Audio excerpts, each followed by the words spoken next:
loud. I can turn that down too. Good morning, everybody. Thank you so much for coming. I am going to talk for about 30 seconds because I really want to hear this presentation. So it is my pleasure to introduce Renee Dominguez. She is the co-executive director of Family Service Center of Wilmette, Glenview, Northbrook, and Kenilworth. Renee is a licensed clinical psychologist who joined Family Service Center in 2014, bringing with her over 15 years of clinical experience working with children and families. Dr. Dominguez earned her doctorate in clinical psychology, child and family track at the University of Houston in 2001. She completed her pre-doctoral internship at Baylor College of Medicine and her postdoctoral fellowship at La Rabida, is that right? La Rabida. I knew I put the accent in the wrong place. La Rabida Children's Hospital, where she specialized in working with children, adolescents, and families who had experienced trauma. Dr. Dominguez came to Family Service Center most recently, serving as the clinical director of the Chicago Child Trauma Center. And additionally, she taught graduate classes in trauma at the University of Chicago and Rosalind Franklin University. At Family Service Center, Dr. Dominguez oversees clinical operations, provides supervision to staff, collaborates with community partners, and provides therapy to children, adolescents, adults, and families. We are really excited to have her here today to talk about a topic that could not be more relevant to every one of us as parents, those of us who are school people. So with no further ado, Dr. Dominguez, thank you for being here. Hi. It's always weird to hear people talk about me, and I need to update my bio, but thank you so much for that introduction. Oh, that was off LinkedIn, I'm sorry. Yeah, no problem. Yeah, no, that's great. I appreciate it. Can you guys hear me okay? All right. I'm going to pull up my presentation here. I am...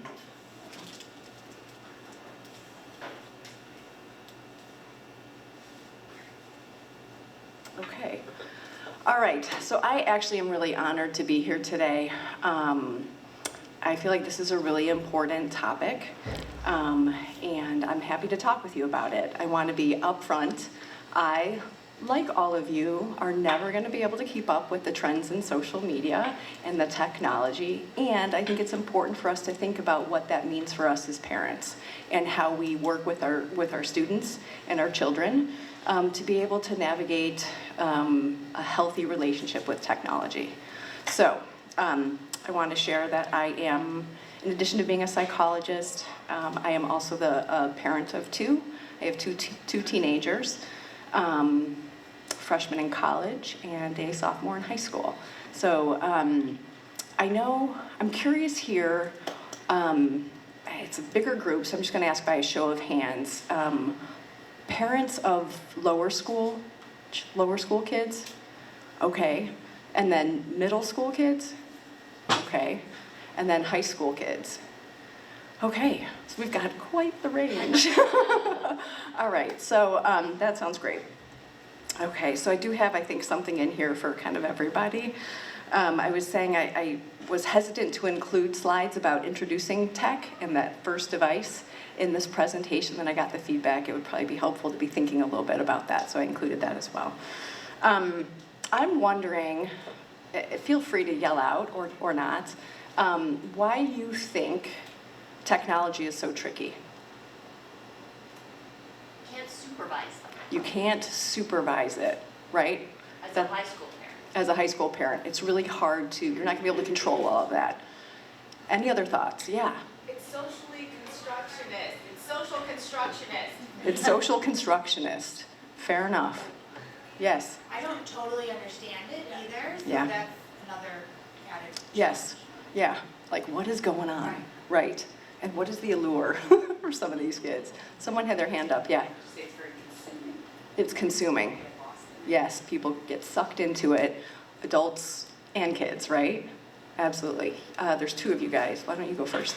You can't unsee something. Great point. You can't unsee something. So kids may stumble across really inappropriate content and they can't unsee it, right? Fair enough. Yeah. Reading on that, you may not even know about what they see.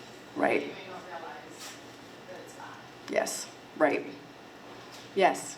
The tricky part for me is that I just got one foot in how I was raised, grew up, and then how my kids are. I don't want them to be, not know what's going on. Right. I want them to grow up how I did, but that isn't how it's going to be in the future. So the tricky thing for me is, well, you should be out playing and coming home when the streetlights come on, but that's not the world that we're living in. Right. That's where I'm going. I really appreciate that comment too. They are living they're being raised in a world that's very different than all of ours, right? And so we think about, we are digital immigrants and they are digital natives, right? So we are like, yeah, go out and play. You know, when it starts to get dark, come home. That's just not how it works these days, right? Yeah. That's a big concern because they're being thrown into something or they're taking on something without like the education or without sort of like the guidelines and they're just like being thrown into the deep end of the pool. So it feels like they're being thrown into this huge abyss of whatever, and there aren't guidelines, and you're not clear sort of how the rules are. They're not clear on how this works. I think that's a really good point, and I want us to think a little bit as parents how we can kind of create some structure around that, right? I think that's a great point. And some of that's in our control and some of it's not. But what are the things that we can do as parents to sort of help support structure, guidance, mentoring around that? It's a great point. Any other thoughts? Yeah. The truths that they take from some of these things, like TikTok, Mhm. they'll take a few second bite and believe that is true. Right, so what's real and what's not, what's true and what's not. So information that's out there and they run with it as if it were true. Yeah. I think similar to the other comment about unseeing something, you Yeah. can't delete something forever. Right. Digital It's out footprint. there. There's a digital footprint that's left out there for kind of forever. Fair enough. Okay. Oh, yeah. One more, sorry. Yeah. The fact that certain apps like YouTube are like filtering that specific content that we can control what they're receiving. Yeah. So I have a few slides in here that really speak to that. There's a way in which technology and the algorithms that are, big data are using to be able to feed, hey, you liked this, how about this? How about this? Like, what's up next?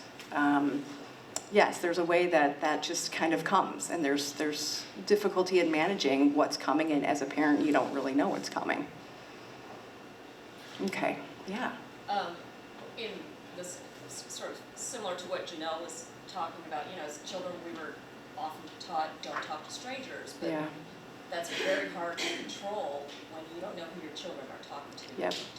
online. That's a great point. There's a lot of people you don't know who are out there online, and your kids can access them and they can access your kids. It's a great point. Lots of dimensions to technology and social media.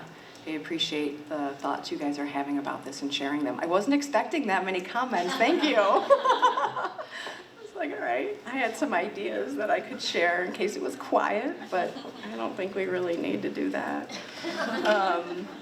All right. So,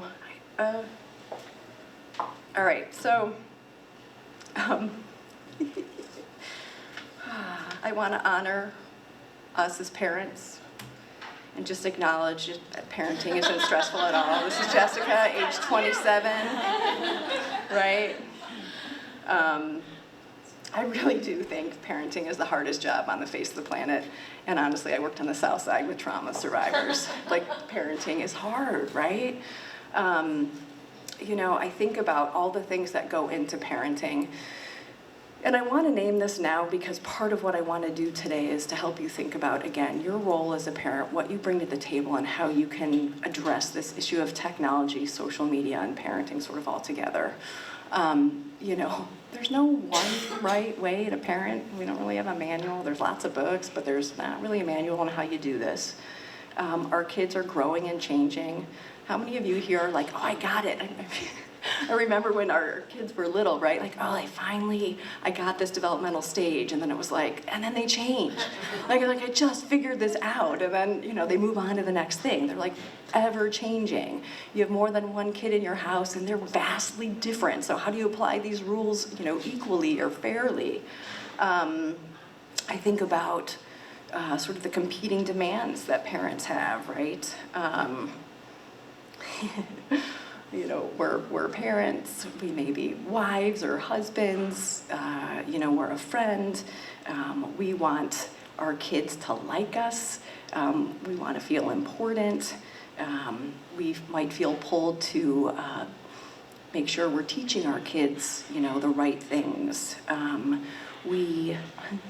We're humans and our feelings get hurt sometimes when our kids aren't super nice to us, right? So there's ways in which we come to this equation in a very complicated package. I'm also thinking about, you know, when you're parenting, you're trying to figure out, like, how do I do this? You've got opinions from, you know, friends, neighbors, your parents. I say my parents, like, you kind of can't, you know, sometimes you're hearing their voice, you should do this, you should do this, and you're really trying to juggle, like, what do I do here? And I think that, you know, as humans, we bring our own histories, right? We bring our own experiences, and, you know, when our kids get to middle school age, and we are like, gosh, I remember myself in middle school and the challenges that I had, and how does that factor into our experience of parenting, right?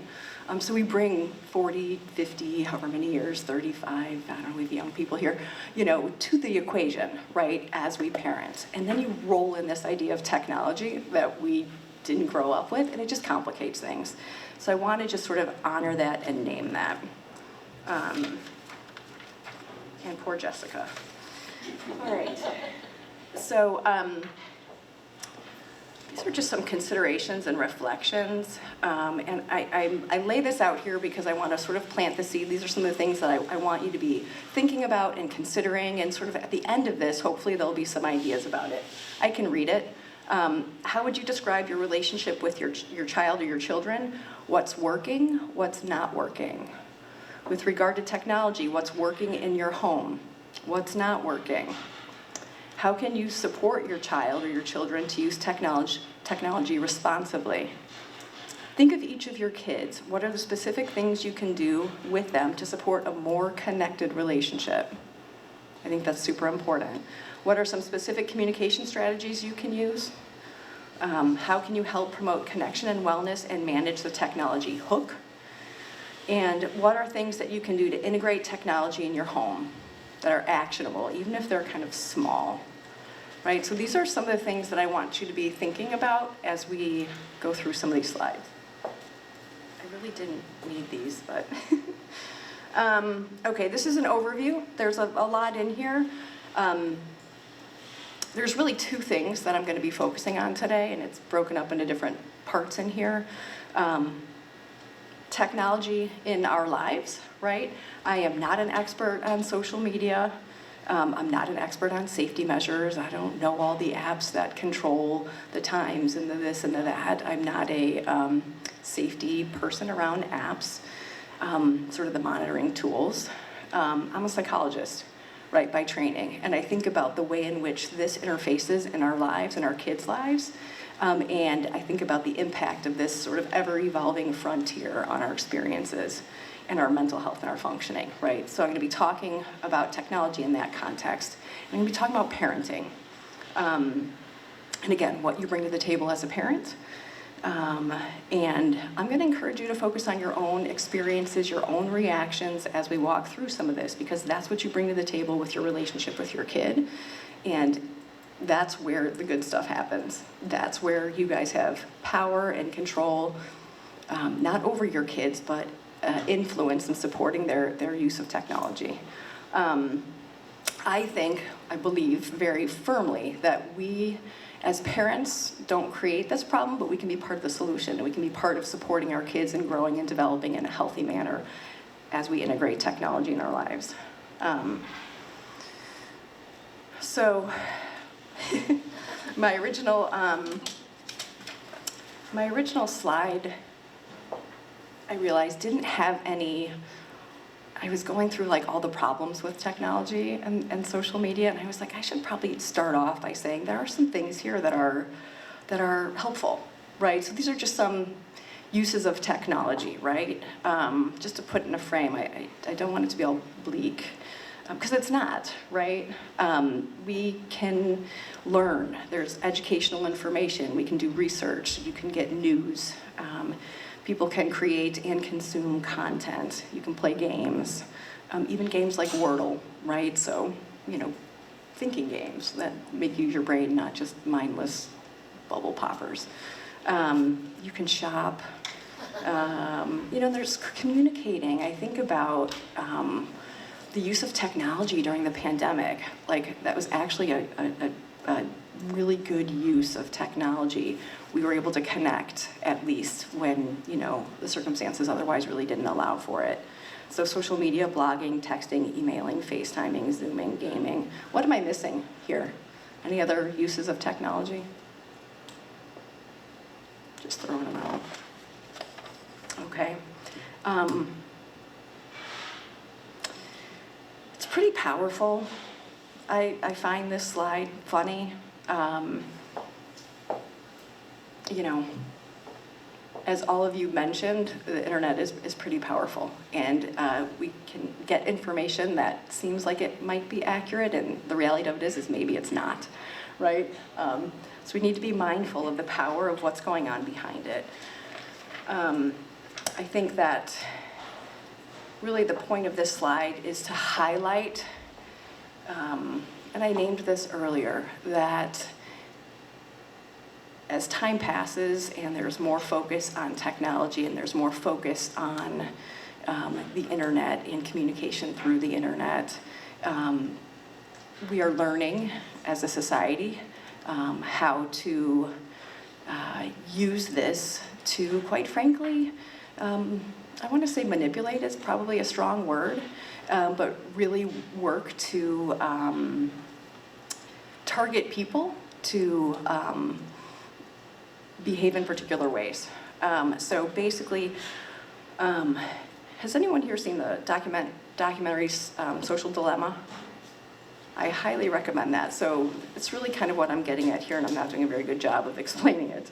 It's basically technology sneaking and targeting areas outside of our awareness.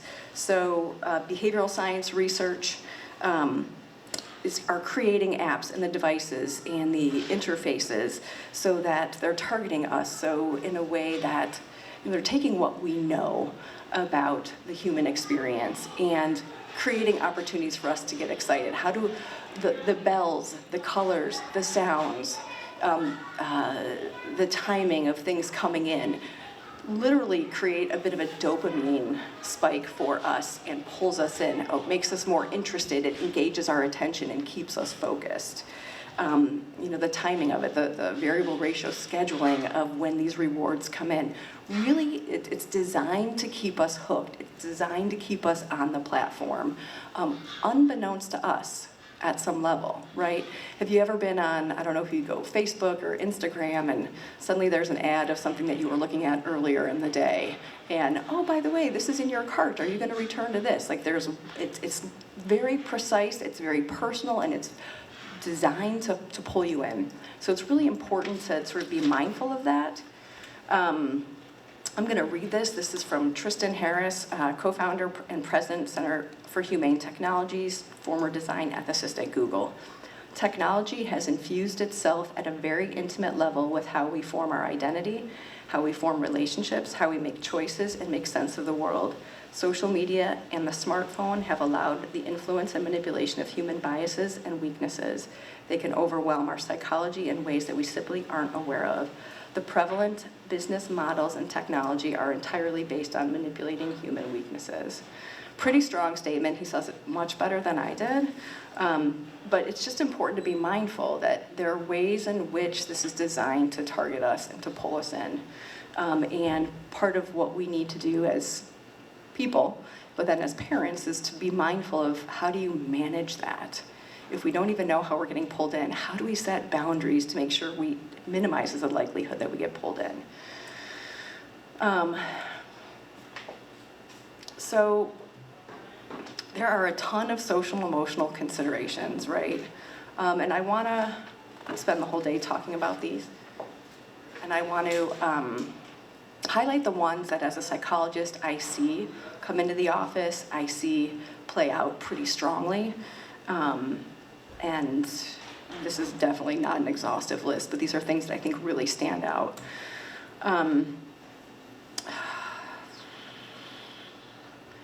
I think that kids and adolescents and adults at some level, but as adults we have already developed some skills around this, but kids and adolescents are using their devices and using that technology to regulate their emotional experiences, right? And so I think at one level, there's reliance on the technology to sort of avoid experiencing the difficult things that might be going on in the world. So get sucked into the phone or the tablet or whatever they're using, and there's not really interface, right? So there's not, I don't want to engage with people, that's hard. I don't want to hear about difficult things. I don't want to have to do my homework. Like, I'm going to stick with my device and avoid some of those experiences. I think the other thing that kids and adolescents are doing is they're also using it to sort of escape negative emotional experiences, right? So, you know, these boys here on their phones, like, oh, this is an awkward place, I'm just going to look down at my phone. It's a escape route around some of the negative affect, right? And so I think there's ways in which it serves as escape or avoidance of negative affect. And then even on the flip side of that, there's also that sort of compounding excitement. There's the dopamine rush too. Like, they get reinforced for this. Like, ooh, the bells and the whistles and the, you know, I achieved this in their game or whatever it is, right? So there's this compounding effect, which really reinforces avoiding distress, right? So I don't want to feel distressed, I'm going to rely on my phone. And honestly, I think this is a really, really big problem. It is really important, and as parents, we don't like to think this, we don't like to hear this, but it's really important for our kids to experience the negative affect. It's important for them to have some stress and not escape it. It's important for them to learn how to manage a little anxiety, a little sadness, a little boredom, a little frustration. If they don't start to develop those skills as kids, you know, you go into life and these are kids coming home from college for the first time, having to navigate that and not being able to. These are kids who haven't developed that resiliency to interface with the world, right? So we want them to experience some distress. And I think the phone, there's a lot of things that can contribute to that at this point with our kids, but the phone and the technology are certainly, both of them are big parts. I think similarly, you know, as I named the social skills deficits, there's significant information missing when there's not that face-to-face communication, right? And I think that that art gets lost. There's a lost art in communicating directly with people when there's so much done on the phones. I wanted to name, this is a slide actually that's not a new slide. Sherry Turkle, you guys, Reclaiming Conversation, are you guys familiar with this? She wrote this book a number of years ago. This is one of the first slides we used when we started talking about social media, but I think it's super important. She is a MIT professor. She wrote a book called Reclaiming Conversation, and just named and sort of shared data around this issue of how social media is related to sort of a decrease in empathy. You know, you think about it, social media makes it so much easier to say hurtful things, right? I can say a hurtful thing to somebody or type a hurtful thing to somebody, and I don't see their face. I don't see that, like, oh, that like reaction. I don't see tears. There's not that immediate feedback loop about the impact that you've had on a human being, right? And so there's a way in which that's not helpful for our kids. It's like they're missing that feedback piece. You know, she talked about how over the last 15 years, it's probably 20 years at this point, that 40% fewer teenagers spend face-to-face time with their friends on a regular basis. And then she cited a University of Michigan study that looked at young adults' empathy over a 20-year span, and that there was a 40% decrease in empathy in young adults over that time period. And so just food for thought. We want our kids to develop empathy. We want them to experience empathy. We want them to have connection. And there's a way in which there's a risk that that gets reduced with over-reliance on technology. So it's interesting. Some of the questions that I saw coming that people put in were about, like, at what age should I give my kid a watch or a phone or whatever it might be? And I think that this sort of speaks to some of that, right? So we all respond differently, often, to the same stimulus. Our kid brings in unique aspects to themselves, to the equation, right? So there's differential susceptibility. If you have a kid who has a hard time focusing and paying attention, the introduction of technology is going to exacerbate that, right? If you have a kid who's able to regulate themselves, technologies might not be as big of a problem for them, right? You bring to the table, I think what technology does is it just increases the intensity of whatever's going on, right? And so being able to understand that whatever your weaknesses are, your kids' weaknesses are, thinking about how that's going to interplay with technology, right? It's probably going to make it more intense. So just being mindful of that. So if you have a 10-year-old who doesn't have a challenge with distractibility or ADHD, they might be able to navigate a phone, right? If you have a kid who's having a really hard time with that and has a brain that's already really active and distractible, that technology is going to make it more difficult for them, right? In terms of mental health trends, there's some data about social media mental health being linked. The relationships are nuanced, but there are definitely potential risks around anxiety, depression, eating disorders, body image concerns, seeing those perfect, cleaned up pictures, sleep problems. There's a lot of data around the challenges with sleep related to technology. For some kids, there's an increased sense of loneliness, lower self-esteem, low frustration tolerance, which is what I was talking about, that distress tolerance, and distractibility, and impulsivity. There's really too many variables to kind of pinpoint and predict, but it's notable that it's important to think about what your teen brings to the table and how it might, if their vulnerabilities interface with technology, if it might increase their likelihood for this, right? When I think about less on a diagnostic side, but sort of ways in which social media influences just sort of in real time, right? So difficulty managing time, thinking about people trying to fall asleep when they're on social media, people getting sort of, I would imagine everyone here at some level might have gotten caught up in scrolling and losing track of time because we just kind of get sucked in. I appreciate the hand raise. So difficult to manage time. You get sucked in. Kids, okay, I got to do my homework. I've got to manage my academics. I've got to do chores, assuming they have chores. How do they navigate that and put it in place? That's often a challenge. We named that when the relationships are happening online, the rules of etiquette are unclear, but I'm also thinking about, we don't know some of the people. Someone mentioned that, like, we don't always know who our kids are interfacing with, and that could be risky and problematic. Our kids are dealing with fear of missing out in a way that we never did, right? I don't think anybody here was a teenager and seeing posts about their friends hanging out at the sleepover they weren't invited to, right? Unrealistic images, things you can't unsee, right?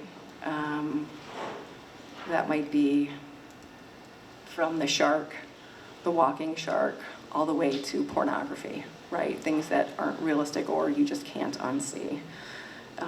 Lots of negative comments and cyberbullying, again, easier to do. Our kids are exposed to than in person. We know that when kids go from switching tasks, from social media to homework, it takes our brain a while to catch up, right? And people talk about multitasking, that's really not a thing. Like, it doesn't work. And so there's losses with that, right? The thoughtless consumption we already kind of talked about. We talked about the decreased ability to manage discomfort. And then there's, of course, that social comparison and evaluation. Everyone's lives look perfect on social media. And when you're not feeling great and you're seeing that perfection, you're thinking there's something wrong with you, right? So that's just a little bit of a background, a little bit of a frame. I want to think about introducing tech. Okay.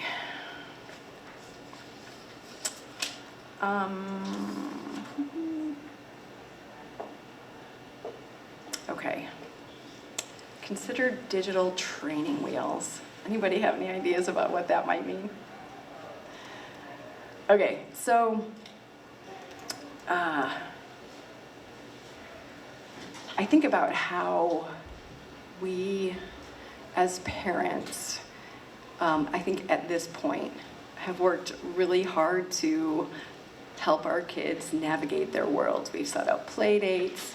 We've signed them up for activities. We make sure they get from point A to point B.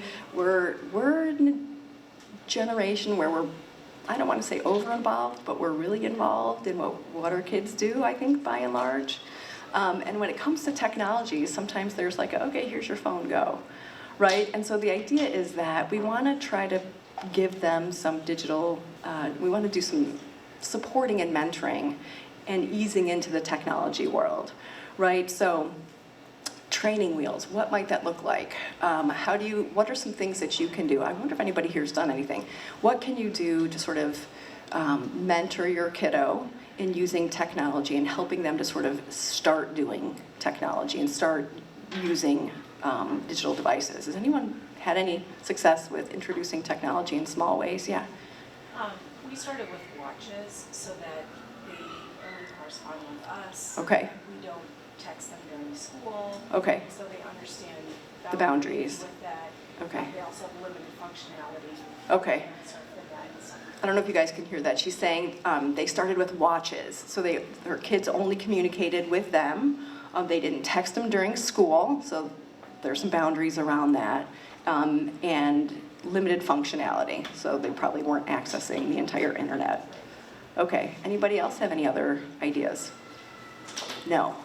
Okay. So one of the things I think about too is even just as basic as texting. Having a family text string. Having them involved with you in your own technology and social media. Let's think about what we're going to post. What might happen when we post this. So sort of collaboratively working with them to think about some of the things you want them to be thinking about when they go on and do this on their own, right? So maybe starting a Facebook page of the dog. And I say Facebook because I'm an old lady, but an Instagram page of the dog we'll just say there. We'll start with that. So just thinking about ways that you can sort of slowly introduce and mentor and support your kiddo in learning about it in a responsible way and helping them to think about the things you want them to start thinking about before they're off and doing this on their own, right? I think that when it's time, when you're thinking about giving them a device, concrete expectations and considerations, I think, are really important. American Academy of Pediatrics has a place on their website you can literally have contracts. It's not something I did, but I do know people who've done that and found it helpful. This is one of those things I was talking earlier, saying if I could go back, my kids are older now, right? So if I could go back and do things a little bit differently, this is where I would spend some time. Introducing the phone and setting up the expectations is super, super, super important. What are the hours of use going to be? When is there going to be unplugged time? What are the rules around texting? Group chats, pictures, permission to share. Types of use. Are you going to allow them to surf the web? do Netflix, watch Netflix, what are the things you're gonna allow or the expectations you're gonna have around what they're gonna access, social media. Are they gonna do Instagram, Insta, the fake Insta, Snapchat, TikTok, Twitter? Like, what are the things, like having conversations about what the expectations are gonna be. You know, what's the use gonna be when they're on, I would say, play dates for the younger kids, when they're with their friends. Are they gonna have their phone? Is the expectation that they have their phone? If you have a sleepover and you've got, you know, 5 kids coming over, are you collecting phones? Are they holding on to the phones? Are they gonna be in the basement with the phones, with each other, without supervision? Like what, I don't know that there's a right or wrong answer to that, but I think it's really important to be clear where you stand with that and what you wanna do to communicate to your kids and the friends' parents about what the rules are in your home. What are the expectations? You know, privacy expectations. So, you know, another training wheels thing is, I know at least on the Apple phone, there's a way that you can have the text messages come to you as a parent. That's a nice training wheels option, right? And you can say, hey, I'm gonna get your text messages. This is not trying to spy. I wanna help you learn how to communicate through text. Your privacy is important, but as you're learning, I wanna make sure you're able to do this. This is one of the things I did do. It was a good one. I did one thing right. So yeah, like being able to give them feedback about how this is going. You can get the text, you can see what they're sending, right? And so what are the expectations around privacy? And that would be one like, you don't have privacy at this point. I'm helping you get off the ground on this, and once you demonstrate some competency about this, then you'll be able to do it yourself, right? So being able to sort of gradually move them along the way. Sexting and pornography, nothing anybody ever wants to talk about, but the reality of it is I think the average age at which kids are exposed to porn now is 10. So it's gonna happen. So being able to have conversations about that and be ready to have conversations about that, and doing what you can do to sort of minimize exposure to that is important. I think setting up expectations for balance and non-technology expectations. So again, like, what are the things that, you know, what are the times and the places where the phone and the technology is not gonna be? You know, what are the activities your kiddo's gonna be involved in that are activities, not phone device related, like whether it's sports or theater or whatever it might be, some artistic adventure. What are they gonna do that's not tech related? And then clearly laying out what are the expectations and the consequences, right? So I like to think about this not as a punitive activity, but we want you to learn how to use technology in a responsible way. It's a huge responsibility. And there's a lot of things that come along with technology. And so we want to support you being responsible in using it. And your behavior will demonstrate that you're responsible. And if you're not able to do this in the way that we have the expectations set up, you know, we'll pull back on some of your access to technology. You know, this is our phone and we're letting you use it. It's a privilege. And we want to work with you to think about what makes the most sense and to make sure you can stay safe, right? So being really clear up front. I think it's important for parents to have clear ideas about what you want to do, and I think it's important to bring your kids into this conversation. Like, when you go to introduce this, important to know what it is you want. And I think it's okay to say, hey, do you think you would be ready to be able to do X, Y, and Z? How would you know if you weren't?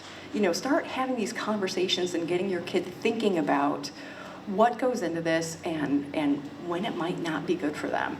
The reality of it is we're not going to be able to control our kids' use of technology, and we want them to start to learn when it's problematic for themselves and how to shift. And that's a lot to ask a 10-year-old to do, but it's food for thought. When your kid goes off to college, you're really going to hope they've got some, you know, handle on this. They're going to know when this is a problem. Hand up in the back. Hi, I'm sorry that I have to run out, but I wanted to say this because I think it's relevant here. Yeah. One of the key elements also, I think, for all of us is our connections with other parents.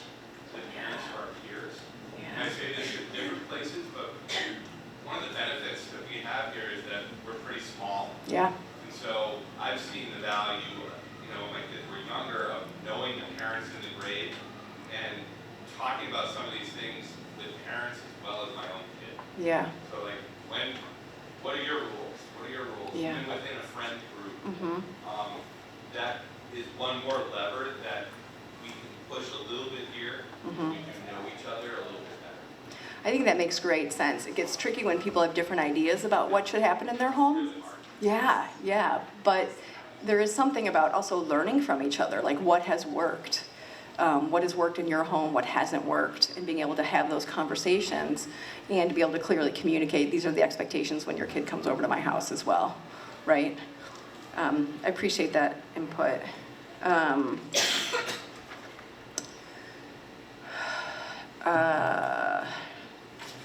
Okay, so as I'm sort of naming, there's a difference between monitoring and mentoring, right? And I think that parents really naturally want to say, I want to monitor this. I don't want them to get access to this, to this, to this, to this. And there are certain things that you can do about that to support minimizing access, right, to content. And your kids are probably much more internet savvy than you are, and they'll probably be able to get around that. What we want to think about is mentoring our kids in the digital era. And what does that mean? It means purposely communicating about social media issues, identifying specific problems or concerns, and co-creating solutions. And I think about how we as parents, again, may not be tech savvy, but we're wise, right? And we bring to the table, like we've been through difficult social situations. We're aware, I think you said it, that there's a digital footprint, things last forever on the internet. We know the value of privacy. There are things that we bring to the table that our kids developmentally aren't going to quite get, right?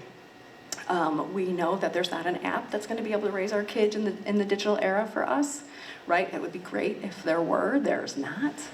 And so mentoring, being curious about what their challenges are, where they're getting stuck, having conversations with them about what that might look like and how you might be able to be helpful. I think it's also super important as a parent, again, to be reflective. And I think technology is a trigger. The phone and our kids on technology and social media, often a trigger for parents. Like, it's just, we don't get it sometimes, and there are ways in which we have some pretty big reactions to it. And I think paying attention to our own reactions and understanding where they're coming from are super important to be able to show up to mentor our kids. I think about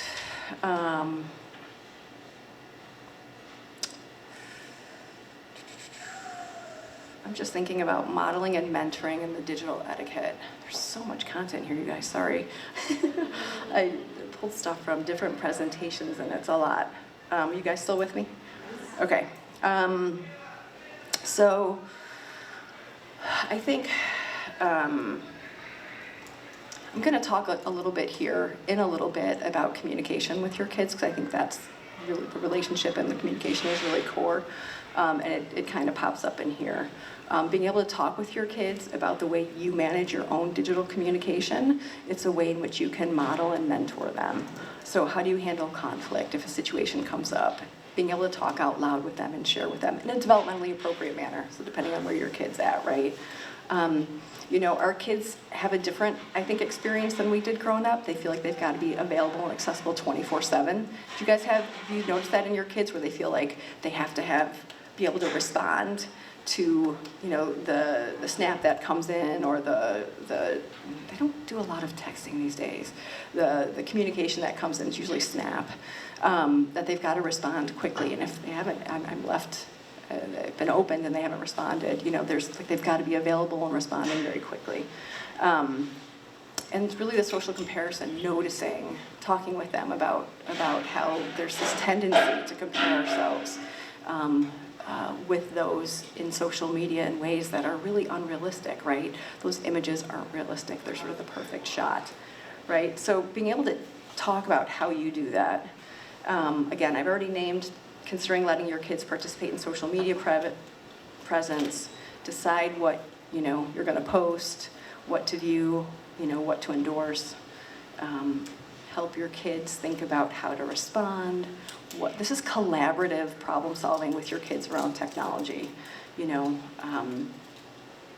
as I've already mentioned a number of these, being on your kids' accounts, again, letting them know you're on there. We don't want to violate that relationship, but let them know that you're on there. Let them know that you're checking out what's going on. You're trying to support their process and work with them to sort of think through how to move through social media. And I said, start with the pets page. I already really talked about those. Okay, so Devorah Heitner is actually a woman from Evanston who wrote a book called Screenwise. And she did a TED Talk a handful of years ago. Has anyone here heard of Devorah Heitner? Yeah, she's kind of great. So she does a lot of work with kids and around technology and social media. And I thought this was a really interesting example of how kids are kind of aware at some level. So she's meeting with 10 to 12-year-old kids. And she's like, what are the challenges with like social media? What's hard about this for you guys? And you know, the first big problem was if I text a friend and they don't text me back, right? And you know, on both sides, like if I send a text and they don't text me back, I'm like, why didn't they text me back? Why didn't they text me back? And then like, if someone texts me and I can't text them right then and they keep texting me, it's really annoying. So they're aware sort of on both sides. She's like, well, what should the solution be? You know, and the kids' solution that they came up with for this was to develop an app that limits the number of texts you can send when you're not being responded to in a certain amount of time. And, you know, so you have to sort of stop and walk away. And then, you know, they talked through, like, what can you do? Well, I can walk away and I can think about what else my friend might be doing, where they might not be with their phone. Maybe they're playing basketball. Maybe they're out to dinner with their family and they can't have the phone with them. So, you know, helping kids to identify the problem and then think about what might be the solution. It would be great if that app could happen. I don't know if it is, but these 10 to 12-year-olds were aware that this was a problem and that it was like too much for them to sort of do on their own, right? She also, and I think it helps with perspective taking, what might that kid be doing? What might my friend be doing? It's really good to sort of shift that perspective and consider outside your own experience. Hard to do as a kid, but with practice, totally doable. Second thing is sometimes I send a text that was mean, and I wish I didn't do that, and I wish I could take it back, and I can't, it's too late, right? So what's the solution? And the 10, 12-year-old kids came up with this app, they called it the Sparkle Chat. So where before they send a message comes up, are you sure you want to send that, right? So I'm like, I think that's great, right? So they're 10 to 12-year-old kids who are aware that these are problems, and you know, you've got Devorah Heitner sitting down talking with them about this, and they're able to participate in this, and they're able to think through, hey, these are some problems, and what can we do differently, right? It's funny that they said for the younger version of the app, for young users level, if they send it, it sends a copy of the message to the parents of the recipient and the sender. They still want mentorship, right? They still want some support in doing this. So, you know, these apps don't exist to my knowledge. Maybe someone's created them by now. But really, empathy is the app, right? Feeling for other people, perspective taking, thinking about what else is going on, but having that conversation. 10 to 12-year-old kids, those are, to me, that just really reflected they're capable of doing this and thinking about this, and that you as parents are the perfect opportunity for that to happen. It's a great opportunity to mentor and to work with your kid to start thinking about how to do this responsibly, right? And to identify where the problems are. I don't know if you guys can see this picture, it cracks me up. Called someone that they didn't pick up, and there's the before. They may not be home, I'll try again later. And then the after, why are they ignoring me? They hate me, right? Like being able to sort of stop and go, what's going on here? So in terms of digital literacy skills, most important digital literacy skills are social, emotional, and behavioral skills. And I do think that parents help support the development of those. Okay. I'm going to shift to parenting. I feel like there's a ton of information and I skimmed over a lot. Do you guys have any questions where we pause here? It's 9:11. Yeah. So one of your earlier slides was like how to recognize if your child is at risk. Mm-hmm. I wonder, do you know, like developmentally, Yeah. when some of those kind of flags might present themselves, right? Because I wonder if, if you take like a 9-year-old, do you know if they have like tendencies towards like anxiety or worry or depression yet? And if there's maybe, I know this should all be curated to the child, all children are different, but developmentally, if you see that there's a like kind of a window for Right. kind of what makes sense for introducing some of these like, I think you use the word training wheels. Right. Right. Yeah. Can you repeat it? Because we. Oh, sure. So what I'm hearing, thanks for asking. So what I'm hearing you say is you're wondering about, for younger kids, if there's a way to know, for example, like a 9-year-old, as you're thinking about introducing training wheels, would you know that there's a vulnerability around anxiety or vulnerability around some of the things that were listed on that slide? I think that's a great question. And I don't think I have a straight answer, but what I'll say is that certainly 9-year-olds, there are some 9-year-olds who are anxious, and you know that they're anxious. Like there's no getting around it. And then there are other kids for whom it may be a little more subtle. And there are some people who don't really develop anxiety until they're an adult, right? So there's a huge range. I will say, part of the thing that I like about the idea of training wheels is you can see how they're responding, and if it's creating more anxiety, right? Or if it's creating more problematic behavior, if there are ways in which it's negatively impacting them. So with that mentorship and with that sort of collaborative problem solving, and you're talking about it, wondering about how they're feeling about it, I think that within the context of that relationship and that mentorship, you have a closer eye on what's going on and then can make decisions based on that. Does that make sense? Yeah. Yeah. Okay. I'm aware I've been yapping. And so I want to go through this in a timely manner, but also this is some good stuff. Okay, so I have a little vignette. Wanting you to think a little bit about how, I'll read it because I know you probably can't, some of you can't see that. Want you to think about how you might respond to this. And for the younger kiddos, this may not be as applicable. So your child comes home from school and is visibly distressed. They slam their books down, burst into tears, telling you that their teacher totally called them out and embarrassed them because they were on their phone during class. Just like their friend Johnny was, but Johnny didn't get yelled at. Right before they had to take a test. As tears run down their face, they sob, "This is so unfair." Just sit for a second on how you might respond to that. How you might feel internally and sort of how you might respond. And they may be one and the same.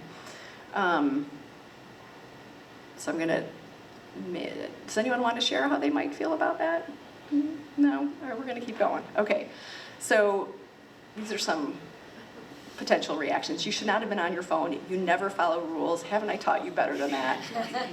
It's not a big deal. It'll blow over by tomorrow. I'm sure nobody even noticed. You shouldn't even worry about it. It's all good. How many times have I told you, put your phone away? Well, what do you expect? If you were on your phone, it only seems logical that you'd get in trouble. It's a natural consequence. You can do better next time. I know you can. I can call your teacher. I hope it didn't impact your performance on the test, right? Because so you can see some of these, how that might be sort of a natural reaction, right? Yeah, go ahead. I have a question. What about cognitive bias of the teacher? Why is it that the child only gets yelled at and not Johnny in this case study? It's a good question. Can't yell at it. I guess there isn't enough time in the day. Yeah. The teacher didn't see Johnny. Yeah. The teacher only saw Billy and didn't see Johnny. This is just a hypothetical scenario. It may actually happen in reality, but I included Johnny in there. Number one, that's my husband's name, and I thought of it. And number two, just because your child feels more like, this is so unfair because they were doing the same thing and I got in trouble and they didn't.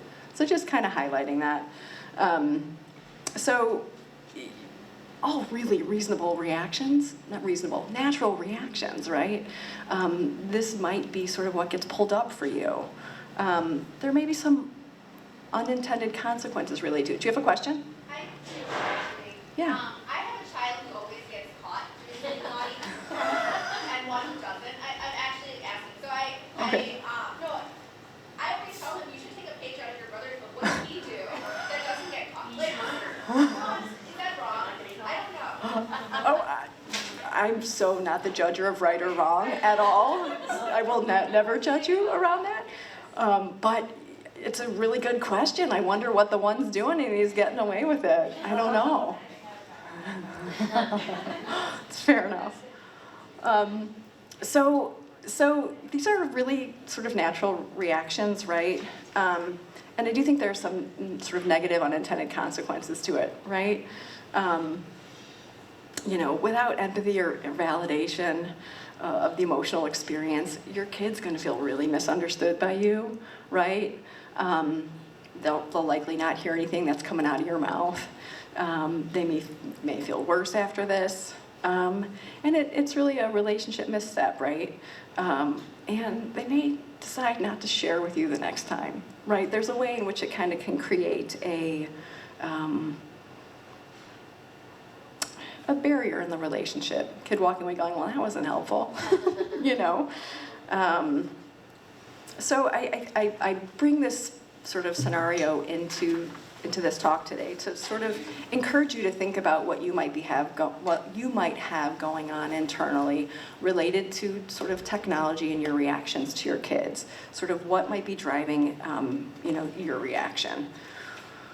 And I think there's a bajillion ways, and it kind of goes back to that initial, one of the earlier slides that I talked about is as parents we have a lot of competing demands, and we get pulled in a lot of different directions, and we have different values, different priorities, and so in that moment when your kid comes in, whether you're thinking about it or not, your natural reaction is being driven by some sort of priority, some sort of thing that you believe is really, really important.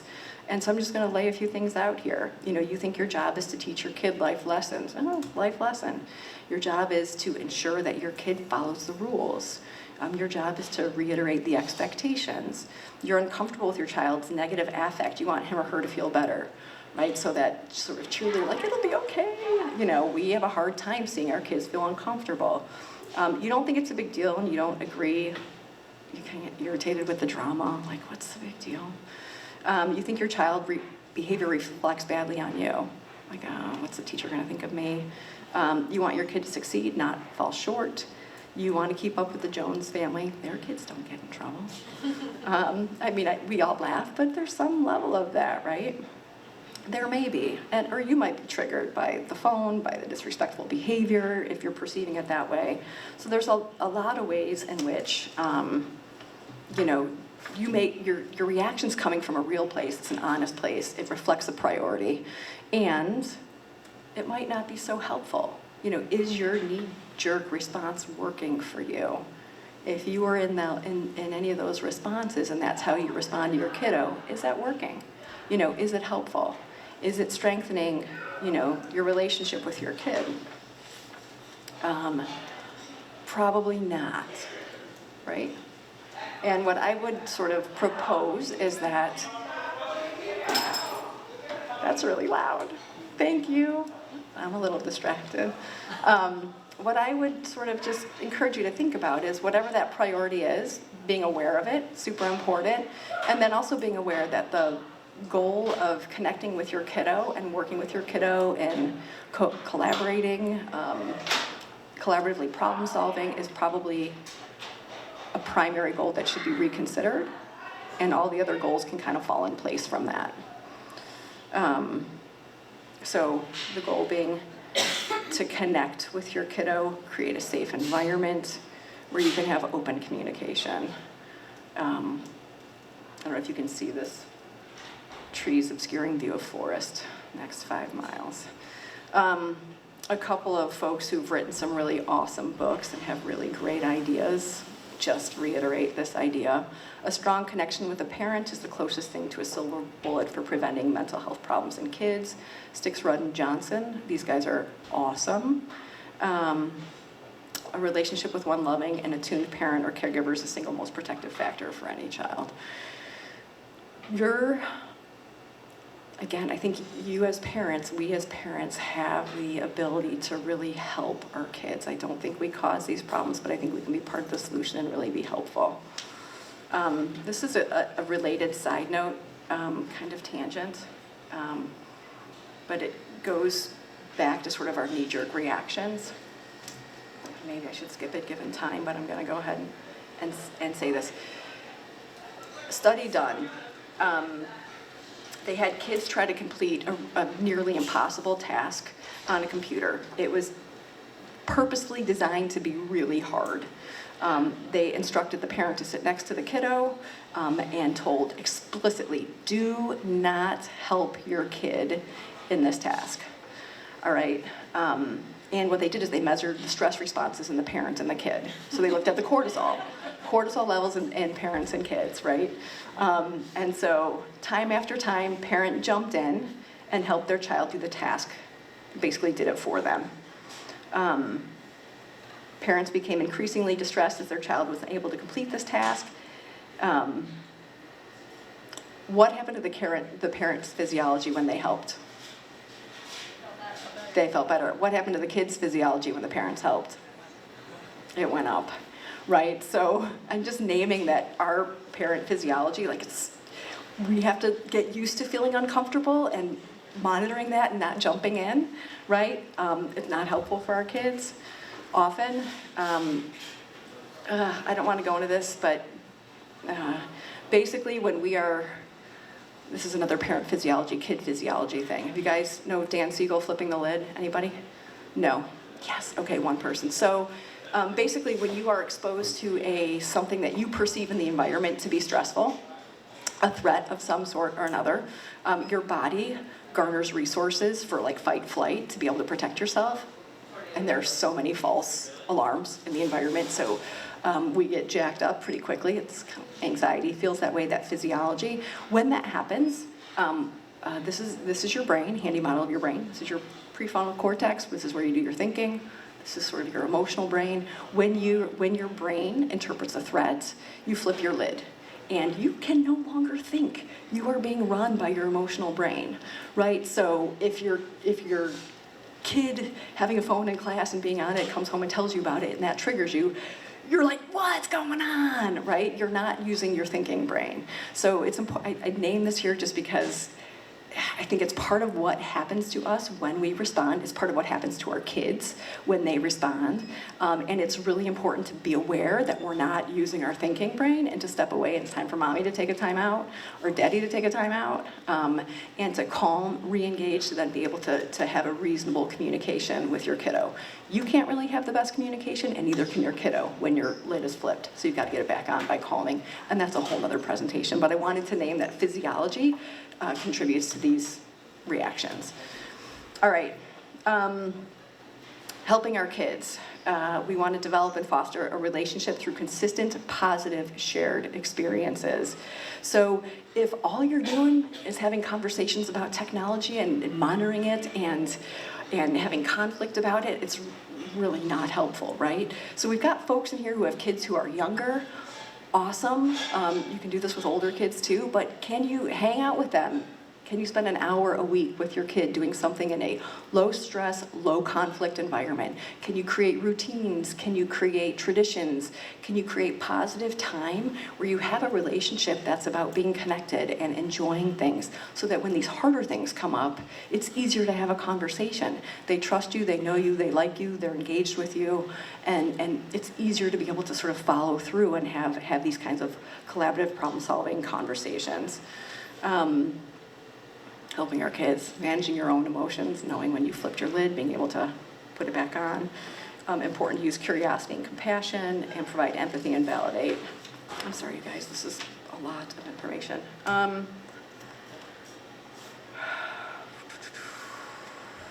Some people have a hard time with the idea of validating their kids' emotional experiences because they think it means like their kids are going to think that it's okay to behave this way, right? And so I want to just name that validating is seeing the situation for your kid's perspective and accepting their feelings, right? Just as they are. It doesn't mean you have to agree with them. It doesn't mean you're giving them approval. Validation and genuine curiosity to understand your kid's experience opens the door for communication, and you want to have that communication. So in that initial vignette that we read, that sounds pretty awful. Sounds like you had a rough day. Tell me more about it. Might be a response that would open up a door for conversation and move things forward. I'm aware it's 9:26.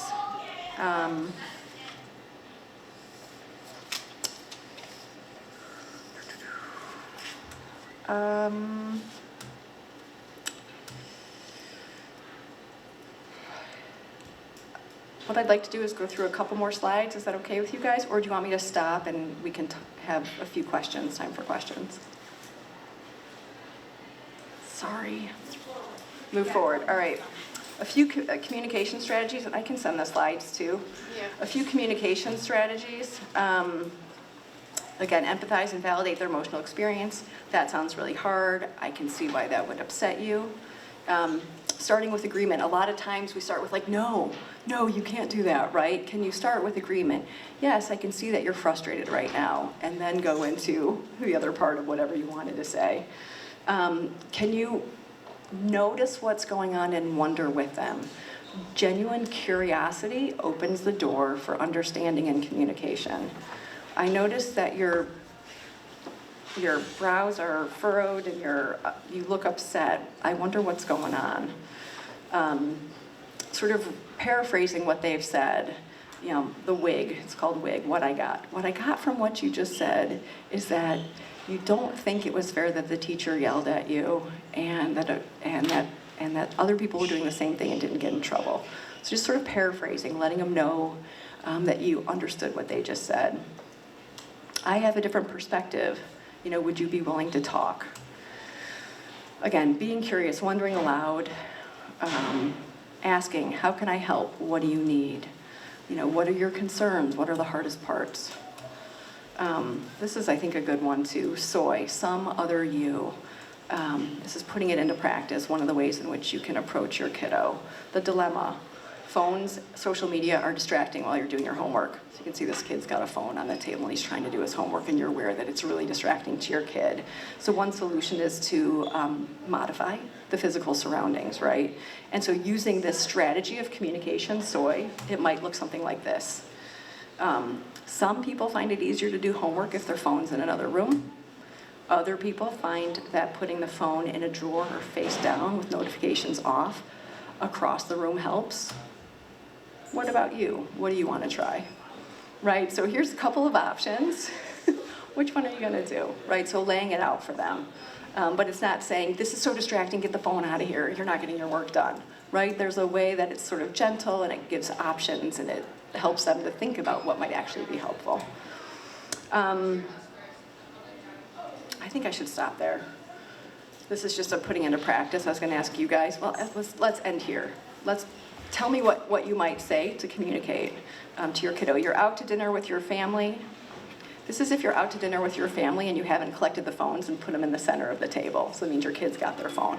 You're out to dinner with your family. Your child is continuing to text message with a friend and seems to be getting increasingly upset. You're frustrated because you wanted to have a nice dinner out, but they just can't put down the phone. How might you communicate with them? Again, with the goal of connecting, how might you communicate with I them? have a question. Yeah. My solution is just say, oh, what's going on? Is that like specifically what's he saying? What's she saying? Right. Well, what's going on? Yeah. Asking about what's going on. Yeah, that's a great question. Any other thoughts about how you might ask? I have some handouts over here. Oh, she's got them. Okay. So So here are just some. I'm noticing that you seem frustrated. You're telling me you're not frustrated, and I'm noticing that when you get a new message, your shoulders keep going up. I wonder if you're having a conversation that isn't going the way you expected. So sort of summarizing what you're observing, right? It's frustrating when things don't go the way we expect them to. I hear that you don't want to talk about it with me right now, but when you change your mind, I'm open to talking about it later. So just kind of opening the door for talking, right? If you didn't want the phone out for dinner, it might have been a good idea to put them in the table in the center where nobody was using them up front, right? Anyway, I'm going to stop there. These are actually great slides, but they're in the handout. So these are like, how do you manage the hook, promote mental wellness, and integrate technology into our lives. These are actually awesome slides, but they're in the handouts that are being passed out there. I'm sorry, you guys, that went really long.